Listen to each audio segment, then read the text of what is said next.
we've got another couple minutes to go till we start with Morris Beegle. So let me give you a little background on him and why we are talking to people in the hemp universe. Well, as you might know, there's a plant out there that does not have intoxication effects, at least not enough to get you intoxicated, and that would be hemp. By federal law, the Farm Bill in 2018 of December, sure enough, they signed in the hemp law that allowed you to grow hemp legally. But they never did a lot of research on the different cannabinoids, these different chemicals that are available in both the hemp plant and in the cannabis sativa plant that has THC in it. So you've got plants that have THC, which is the intoxicating chemical in the cannabis plant, and then you have those that are not, and that would be hemp. But did you know that you can not only use hemp in lotions and potions and droppers and tinctures, but you can also use it in make clothes out of it? You can actually make hempcrete out of hemp. That's right, similar to concrete, except it's hempcrete. And using hemp is also far more beneficial for the carbon footprint that humans have had for generations, what we've done to the various climates. I don't know if you've noticed that there's a little climate change going on. You know, millions of dollars of fields in Oregon and in California have been burnt because of these horrible fires. And you know, now what do? How do you regrow? Well, luckily, the thing about cannabis and hemp, you can regrow it even in a forest that's been destroyed. It's an amazing thing. And sure enough, we're making a call right now to Morris Beegle, the co-founder of the Colorado Hemp Company. Hello, this is Morris. Hello, Morris Beegle. My name is Jimmy Young, and I'm calling to you from Boston, Massachusetts. How are you, sir? I'm doing good, Jimmy. How are you doing today? Very good. And I appreciate you coming on with us. We're live streaming on Twitch TV, and I know you host a podcast called Let's Talk Hemp, right? That is correct. So we're going to combine the Let's Talk Hemp stuff with the cannabis chat that we're doing live here on the twitch.tv channel that we just started last week.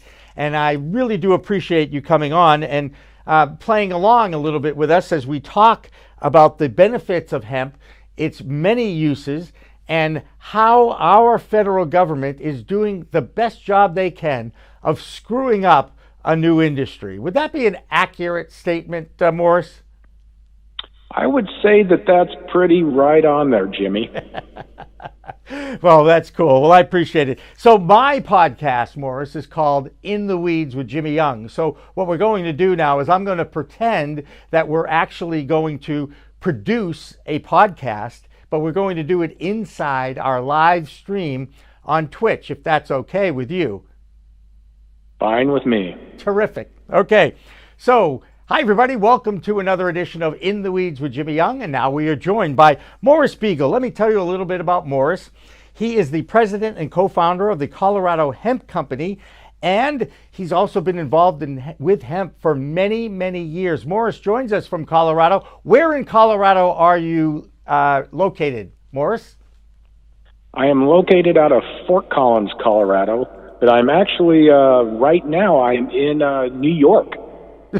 Okay. Well, at least you're in the same time zone. And what are you doing in the Big Apple, if you don't mind me asking? Well, I'm actually not in the Big Apple. I'm upstate New York, and I'm hanging out in Binghamton right now.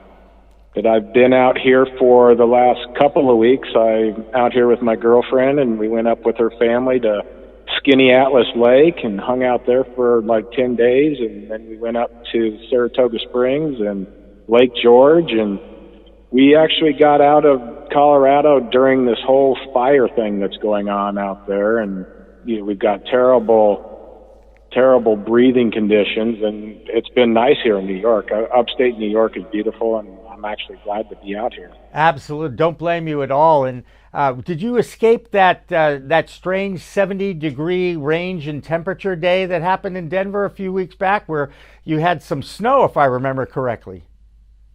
Correct. It was like 100 degrees, between 90 and 100 on that Monday, and then Tuesday it dropped straight to 30 degrees. And yeah, I was out here, and unfortunately, there's a lot of people growing hemp out there, and that situation is wreaking havoc for a lot of hemp farmers, because when your crops freeze, it's really going to mess with the cannabinoid profile. And a lot of people are going to lose a lot of money because of that.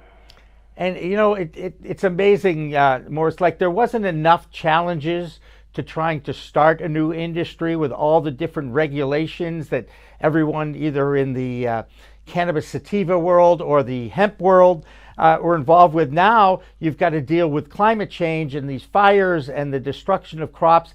I mean, have you ever seen a more challenging time to be in this kind of business? No, not at all. And you throw a pandemic in the mix and our current political state, and it just makes for, I don't know, end times? I hope not.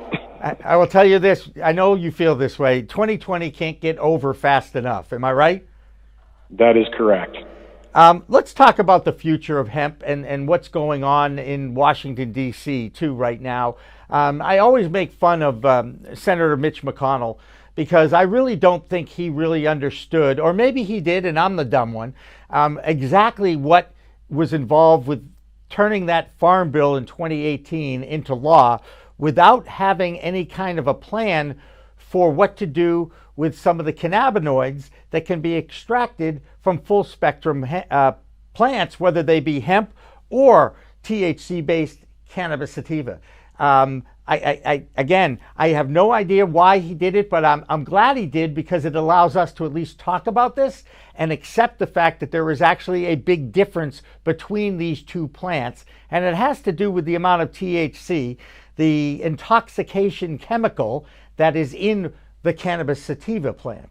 So walk me through what your vision is of what's going on over the last few years since the Farm Bill has come into play, and how that has affected your business, because I'm guessing you have a vibrant business in Colorado one way or another, no matter what you're growing. Yes? Correct. And you're fairly correct there with Mitch McConnell. And, you know, Mitch was definitely instrumental in helping things at the federal level to get this farm bill passed and to legalize hemp and take it off the controlled substances list. And he's an anti-marijuana guy. So there's just this strange dichotomy there, where Kentucky really needs to pass medical and recreational. It needs to be passed everywhere. But, you know, Mitch is one of the biggest obstacles in the marijuana legalization part of it. But yet he was a champion on the hemp side. You're correct, and he really didn't understand this cannabinoid side. And in turn, that has made multiple really good Kentucky hemp organizations and companies go bankrupt.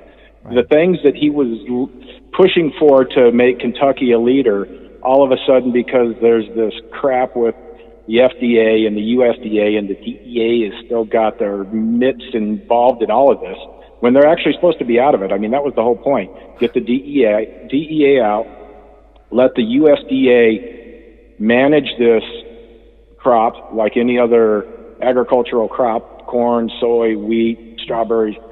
That's where it should be. The DEA just needs to be out of it, but yet it's turned into this entire cluster that's all these obstacles still for the industry. And, you know, here we are today. But fortunately in Colorado, we haven't been as affected because, A, we've got a really good governor in Jared Polis, who is the guy who actually, when he was in the House of Representatives and a Colorado representative from, I don't know, I think it was from probably 2010 through 2018 before he ran for governor. He's the guy that actually wrote the original description and language that was in the 2014 farm bill that allowed states to start doing pilot programs and so forth. And Mitch actually kind of tried to take credit for that, but it really didn't come from Mitch. It came from Colorado. But here we are today, and we've got a quasi-legal hemp industry still with lots of issues going on at the federal level from a regulatory standpoint. And I think here in a couple of years it'll all get figured out, and we'll have a good understanding of where we're going. But as it stands right now, it's still this big cloud of we're not exactly sure. I know the word you want to use after cluster. Trust me, I get it. We do have a plus 21 audience, but we don't need to say it. We totally understand what exactly is going on in Washington, D.C. And I'm amazed, to be honest, how much cannabis, the role that the plant is playing in the lack of political process that's been going on in Washington, D.C., that they can't even pass a second COVID relief bill because the Republicans don't want to hear anything having to do with cannabis, even though, there's plenty of states out there that ruled it an essential product to their economy and to their own world. Do you think we will ever get past this, or do we really, is anything ever going to happen before November and the election? No, I guess at the end of this month, they're going to be voting on cannabis decriminalization or legalization. What is it? The House. You talking about the House? Yeah, so it doesn't mean anything anyway, except it'll pass, and yay, the House passed it, but the Senate's not going to do anything, of course. Right. It's election time, and the only way we're going to see anything done comprehensively is if we have a Biden presidency and we have a democratically controlled House and Senate. Then we will make progress as far as decriminalization. We'll make progress on the hemp side. And can the Democrats screw this up? Absolutely. They screw up most everything, too. I mean, they're a little bit better than the Republicans. At least they seem to understand their platform is better. But they can screw up things almost as bad as Republicans can. Well, that's the politicians and all, and yes, we could certainly get in. We could certainly get into that a little bit. I'm of the opinion that there should be zero money spent on political campaigns, and we make these people go out and actually talk to each other, as opposed to buying time and influencing vote and using social media to change elections. I get pretty disgusted by all that. Did you happen to know that the IRS too is now changing how they treat the cannabis universe a little bit, and finally giving some guidelines on how you in the cannabis related businesses get to pay taxes?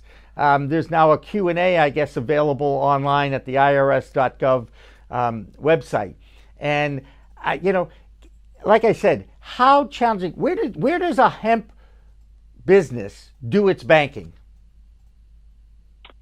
That's a good question. The banking has been challenging for the hemp industry, yep. And even particularly on the cannabinoid CBD side.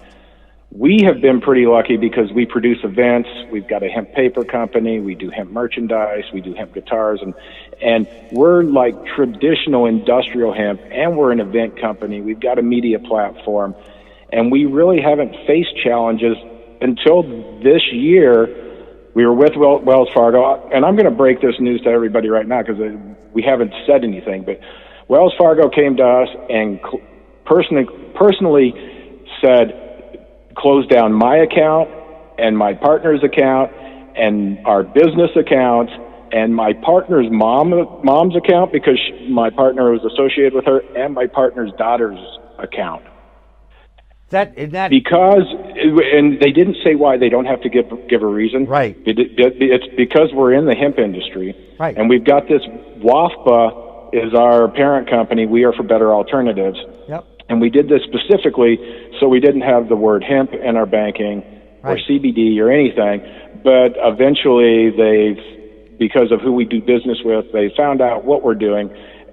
and they've shut down our accounts. So we had to move to another bank. And there are some friendly banks in Colorado that will help out hemp companies and around the country, but it's been super challenging. Yeah. And merchant processing has even been more challenging for most of these CBD companies. Yeah, we too have had an account closed down, personal and business, because I was accepting money from a dispensary, which has been a longtime supporter of my podcast. And, you know, I felt like I had paid my dues in the industry when that happened. It was like a initiation, if you will. But I'm sorry to hear, once again, the Safe Banking Act, you know, needs to get passed. But again, the roadblock in the Senate, with the Republican-controlled Senate, that in a lot of ways, I don't want to say it's illegal, but it's certainly unjust. I just don't understand what is the problem of allowing the banks to do business here. And I know for a fact that it's one phone call by the President of the United States to the Department of Justice to reclassify cannabis. And I'm not going to be surprised. Nothing about this guy, by the way, surprises me. If that does not happen a week before the election, and all of a sudden he decriminalizes it, which will take a pin away from the Democrat platform. You know, this guy, you can't really trust what's going on with the guy who's leading the free world in our country right now. But nothing will surprise me about that. Do you feel like the DEA and the USDA, the Department of Agriculture, will ever get to the point where they can clarify rules? I mean, there's all sorts of talk now, especially amongst the lawyers who are looking at some of the language that's out there and saying they just have to change a phrase or two, and that will help the industry define exactly what is the product that they're growing. Do you think that they'll actually, you know, we have an open public comment right now, don't we? Have like up until October 15th for the U.S. Department of Agriculture. You can get online and you can, you know, voice your opinion about what's going on with hemp. Yes, there's the open comment session that's going on right now. And the industry is going to state what it stated the last time, basically, when the IFR was released, which is the interim final rule. And I think what's going to happen is right now we're still operating basically on the 2014 Farm Bill, and which is a lot more ambiguous. And that's what we want to keep it at until the next Farm Bill. So I think the goal is to kick the can down the road. We're not going to implement this interim final rule because of the DEA stuff that's going on with the 15 days to process, and there's having to use DEA-approved labs. There's all kinds of mentions of the DEA in there. It's like 42 or 49 times. I don't know. It's a lot.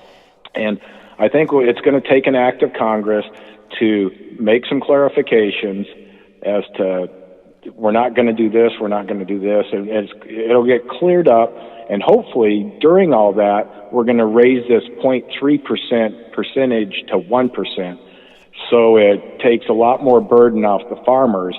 And that's one thing I really want to make mention of too. Farmers shouldn't be criminalized if their crops go hot and it goes to 0.5 or 0.7 and then have to destroy it or even face criminal charges.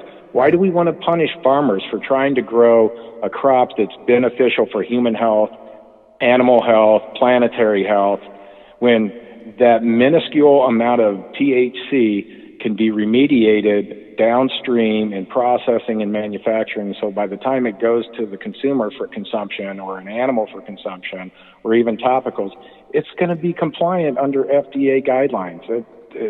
It's absolutely ludicrous what we're trying to do to the farmer.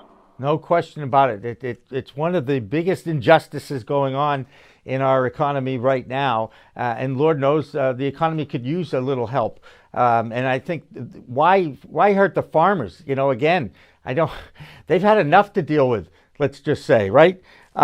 Is it the manufacturing? Is it the extraction of the CBD from the hemp that turns into the tinctures that is perhaps the biggest gray area?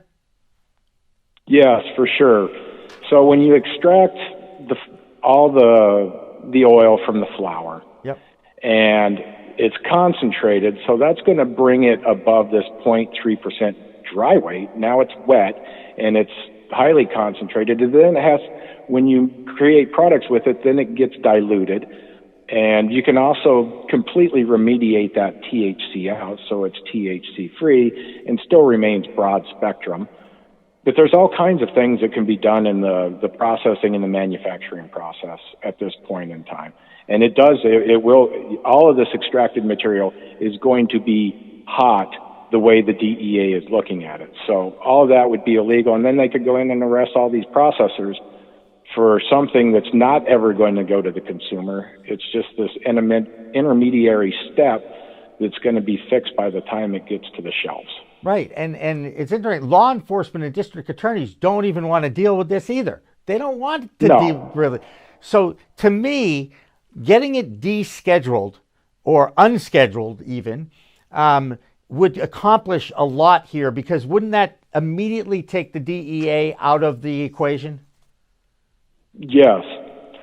And with that, I just want to say we don't need to defund the police. We need to defund the DEA and just put that agency to rest. They've screwed it up pretty good since the very beginning, let's just say, back in 1937, right? With that first bill. I want to talk to you a little bit about the uses of hemp and educate those that maybe are not as enlightened about the type of products that can be made out of hemp and why it can help what's going on with the climate change issue that is rearing its ugly head, not just with the fires in the western part of the United States, but also the hurricanes coming up from the southeast coast. There's something like they're running out of names already in the hurricane season. I mean, I don't know what more proof you need to know that humans have screwed up this environment, our climate. And doesn't hemp have an opportunity to help clean it up? It certainly does. And not only from the way we can implement it into our agricultural system from an organic and regenerative growing standpoint, where we don't have to spray a lot of these petrochemicals on our crops. And if we use this as a rotating crop, it remediates the soil, provides nutrients to the soil. It sequesters carbon, which is a problem. We need to be sucking the carbon out of the air and back into the soil. And if we're not spraying it, then these chemicals aren't running off into the streams and into the lakes and getting into the oceans, which acidifies them. And then the products that can be made from the hemp plant, we've already talked about the flower and the cannabinoid side of it. And so there you've got your therapeutic dietary supplements, which are good for human health and animal health. You've got the seeds or the grain that then can be eaten as a protein source, as well as crushed into oil that you can put into smoothies and onto salads. And it's a very high in protein, omega 3, 6, and 9, perfect ratio, great minerals, amino acids, very good for your health. And then the stalks, the waste byproduct material, we can build houses out of that. We can make bioplastics and composites out of that. We can make paper and packaging out of that. And disrupting those industries, which all have a very high environmental impact, by utilizing natural materials that we grow from the earth rather than extracting from the earth, or clear-cutting forests to make paper, there's just a lot of benefits that can be had by growing hemp.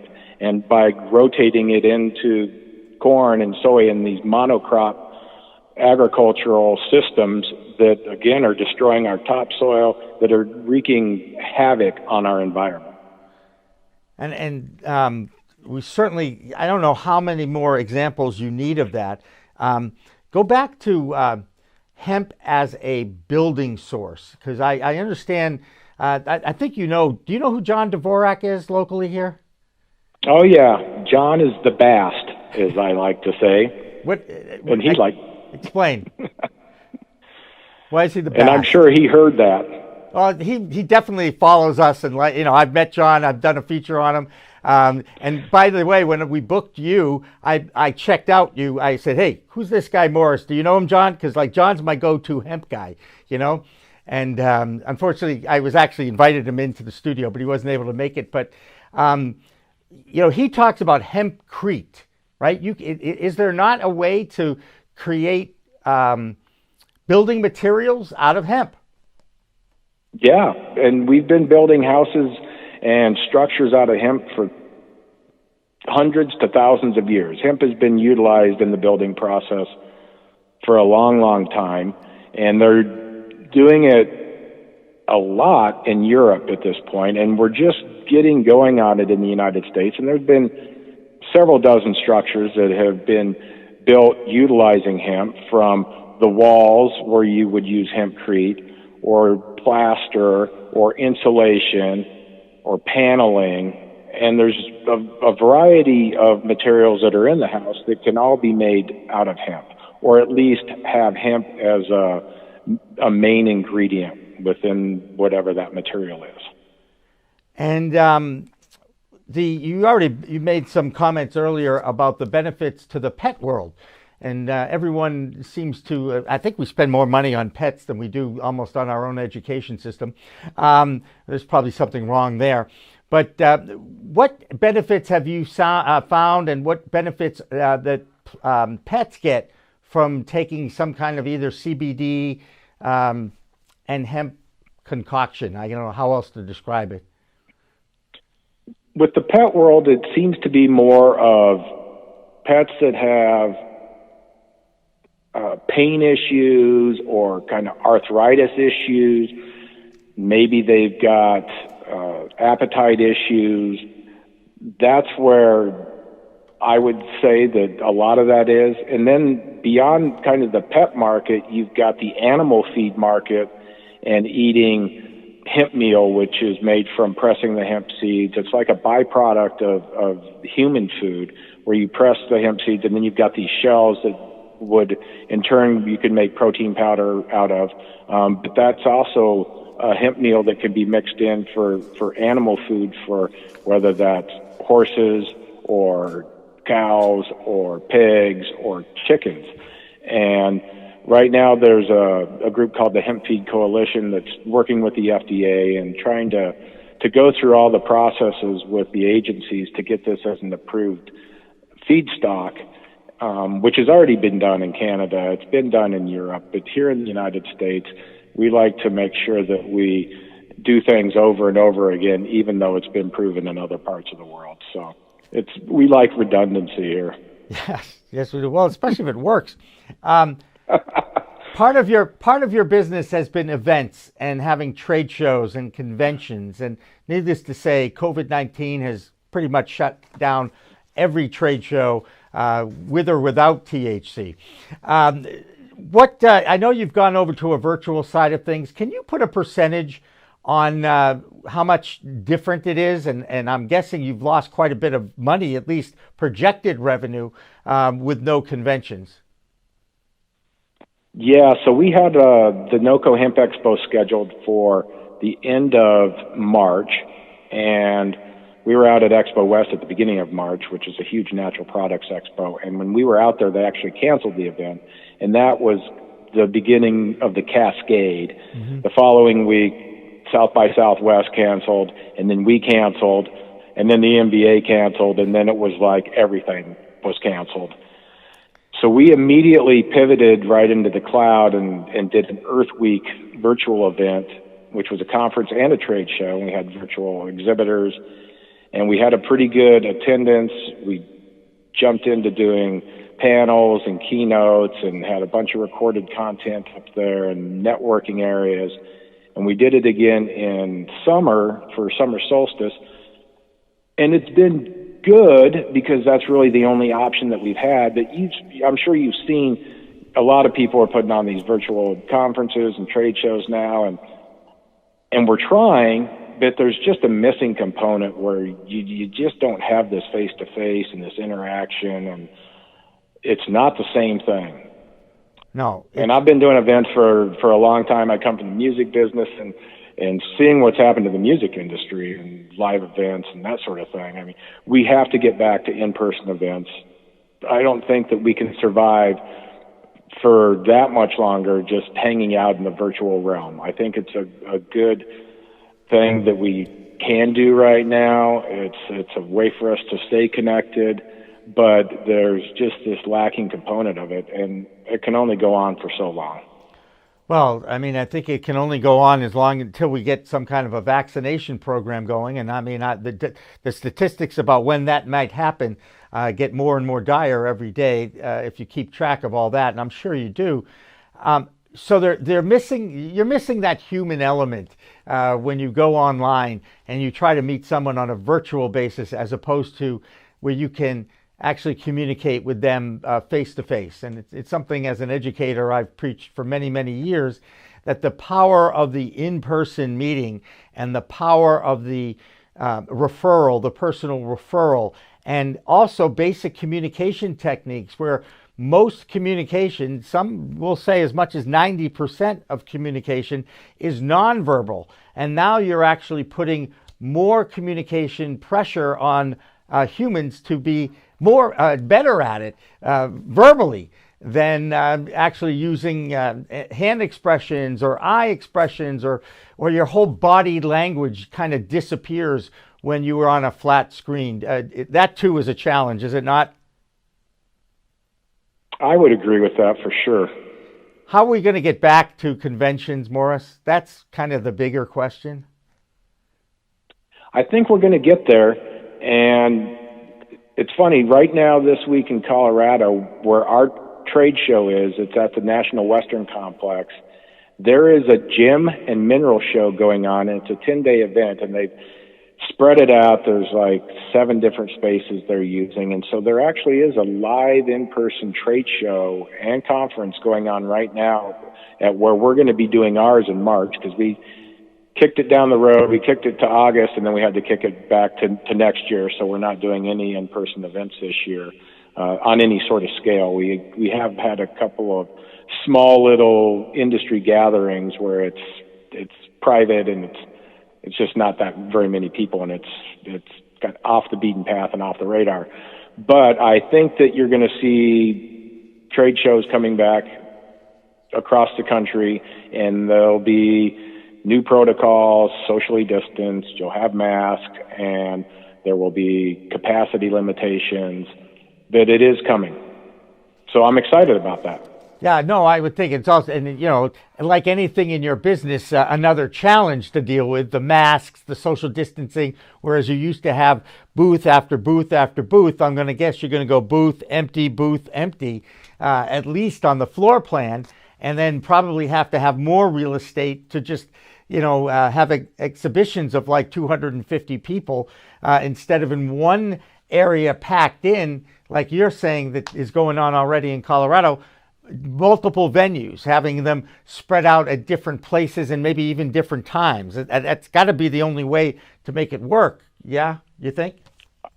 That's, at this point in time, that is correct. And we'll see where it is, let's say 8 or 9 months from now or a year from now. I think that we will get through this in the course of the next year. I don't think our species can handle being locked up and having to do all this for too much longer without completely going off the rails.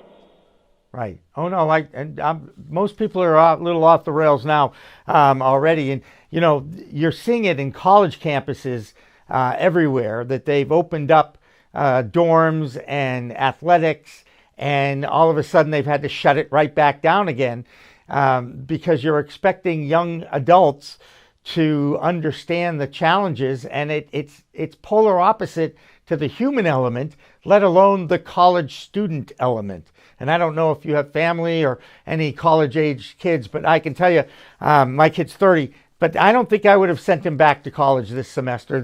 I just don't think it would have made a lot of sense. Well, I've got a 13-year-old boy and a 17-year-old boy, and the 13-year-old, their school is a hybrid right now, and he's going in person for 2 days a week, but they've got like 7 to 10 people in the classroom, so it's all spread out and very minimal people. And then my high schooler is virtual right now, but they're going back to partial in person at the end of this month.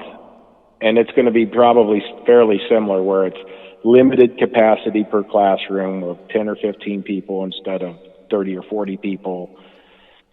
And we'll see how it goes. I hope that we can keep the schools open, but that very well could just all of a sudden shut down in October or November. Yeah, and that does seem to be where we're going. And of course, while you have teenagers as young people in your household, the college kids are really out on their own. And it's not necessarily the social distancing in the classrooms and the hybrid delivery of the education.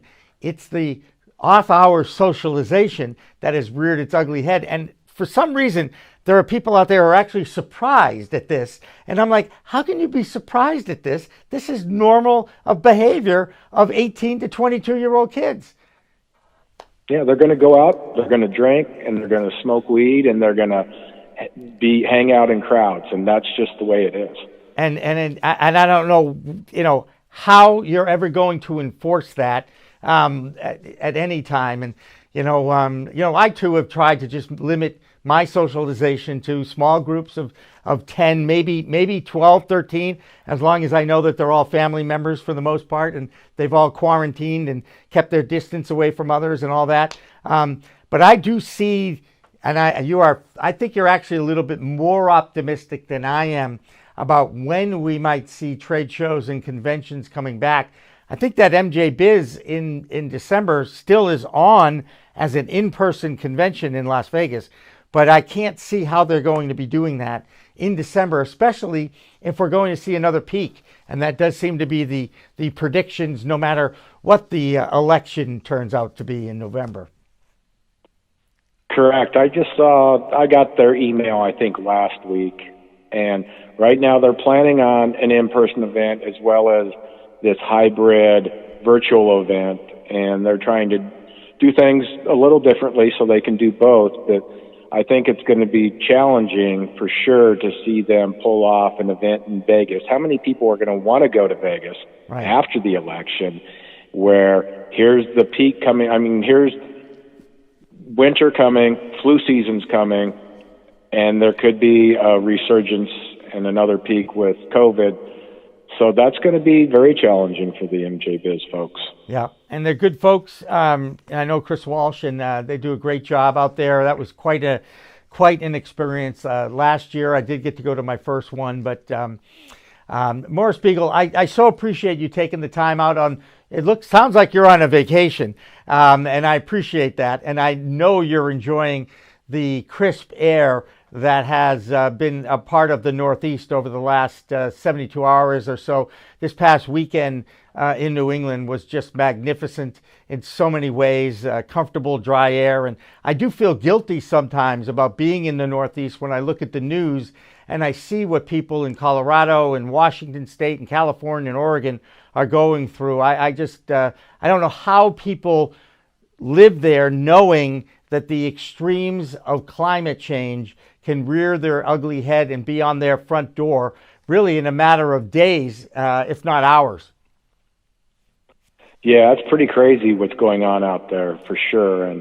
And the weather, as you said, has been amazing here the last several days. It's been good the whole time I've been out here, and real clean air, a far cry from what it's been in the Front Range of Colorado, and definitely California and Oregon right now are getting hammered.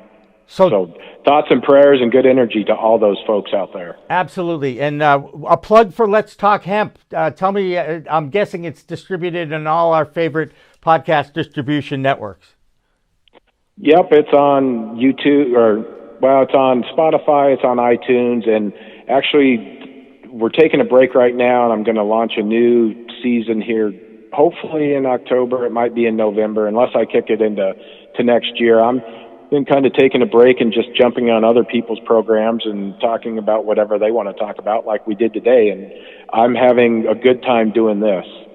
Well, Morris, thank you so much for joining us today, taking time out away from your own time off, if there ever is such a thing in the world of entrepreneurship and what have you. But again, enjoy the rest of your vacation, and I look forward to talking with you again. And I'll be honest, I'll be happy to give you an open invite anytime on our program as we build out our own program and we try to give a voice to the entire cannabis industry, not just the THC, marijuana-based cannabis, but also the hemp-based universe as well. So you're welcome here anytime, Morris Beegle. Well, hey, thanks, Jimmy. I really appreciate it. It's been great talking to you, and I will hit you up for coming back on your show. You got it, man. All right. Well, certainly when you're ready to launch again in October, we'll reconnect. So for Morris Beegle, that's going to do it for this edition of In the Weeds with Jimmy Young. Cannabis Chat continues, though, on Twitch. We Talk Now, We Talk News, and In the Weeds are all available on most major podcast distributors like iTunes, Spotify, Google Play, and our friends at clnsmedia.com and our flagship, Cannabis.net. So subscribe, share, and like our videos on all the social media networks out there, including LinkedIn, Twitter, Instagram, Facebook, the WeedTube, and YouTube. Weed Talk and In the Weeds are two productions of Pro Cannabis Media supported by Revolutionary Clinics, one of the top medical cannabis dispensaries in the Massachusetts area, now with 3 locations in Greater Boston, 2 in Cambridge and 1 on Broadway in Somerville. Rev Clinics has a patient-first mission. They will customize your needs as a medical patient with the proper titration and combination of strains, flavors, and products. Rev Clinics, where the patient comes first. We are Pro Cannabis Media.